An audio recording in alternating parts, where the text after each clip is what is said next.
Hey everybody, it's Eric from epautos.com, your libertarian car guy. We're doing a quick walk around here of the 2018 Ford EcoSport, which you may not have heard of before because it's a new model. Actually, it's a new model for the United States. Ford has been selling this model in export markets in Europe, for example, for some time, and decided to bring it to the United States this year. So this is the first year for this model. It's a really little mini-me kind of a crossover. It's in the same category, class of vehicle as the Chevy Trax and the Honda HR-V and the Mazda CX-3. So a little late to the party, but nonetheless, Ford figured they better get into the party before all the beer is gone. The chief advantage of a vehicle like this, relative to something larger like CR-V or a Toyota RAV4, is the more compact overall footprint. This is a really good vehicle if you live in an urban or suburban setting and parking spots are tight. It's not particularly fuel efficient, frankly. They call it the EcoSport. I averaged about 24.5 miles per gallon out of the thing during the week that I had it, so that's not particularly economical, but it is compact, and there is virtue in compactness. Now you do lose some cargo space and some back seat space. However, let me show you a couple of things. Now I'm 6'3", so bear in mind I'm a 6'3" guy. I'm bigger and taller than most people. You've got about 36.7 inches of legroom back here in the back seat. And while it's not S-Class spacious, it's pretty decently spacious for a guy my length and height. If you can see my knees here relative to the seat backs, I'm not scrunched up in here. I wouldn't want to be in here for 5 or 6 hours, but no problem sitting back here for a couple of hours. I've also got pretty decent headroom, notwithstanding that this thing has the sunroof, which usually costs you a little bit of headroom. So the back seat is perfectly livable. Now let's look at the cargo area, which by the numbers is not huge. Oh, and before I start talking about that, let me show you something else that's neat about this vehicle. Normally crossovers have an upward lifting lift gate, and you look for a handle here or a button here to open that. Well, there's no such thing on this one. It turns out that you open it this way. Here, cleverly integrated into the brake light is your mechanism, and it's a mechanism to open up the back door. What you do is you push on it, and you can see that it pops open like that.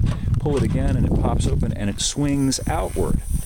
So you've got a swing out style rear door here rather than the usual upward lifting lift gate. Now, there's a 50-50 pro and con on this thing. Some people don't like this because in a tight parking type of situation, you need a little bit more room to open up that door rather than liftgate. On the other hand, if you're a big tall geek like me, this is preferable because look at the height of the vehicle relative to me. I can't really take a video of the top of myself, but if this liftgate opened up this way, I'd have to duck down because of the gate getting close to hitting my head. So I don't have to do that. You've got greater access here to the entirety of the opening. Now you've got about 20 and change cubic feet of space in this area right here. However, if you drop the seats, drop the second row, you can lay those flat, and just as in the other vehicles in this class, you can fit a fair amount in here, and I think you could probably actually fit more in here than you might be able to fit in some of the others because of the taller roof line on this. I'm going to get into the specs more when I do my written review, which you'll find up on the site, but I'm pretty sure that this is several inches taller than some of the other vehicles in this class, and that's handy in the sense of being able to stack tall stuff back here, so that's pretty cool. Now, what's kind of not so cool is it's a little under-engined. The standard engine is Ford's 1-liter 3-cylinder engine, which you'll probably be familiar with. They use that in the Fiesta, and it's a bit small for this vehicle, which is well over 3,000 pounds for the front-wheel drive model.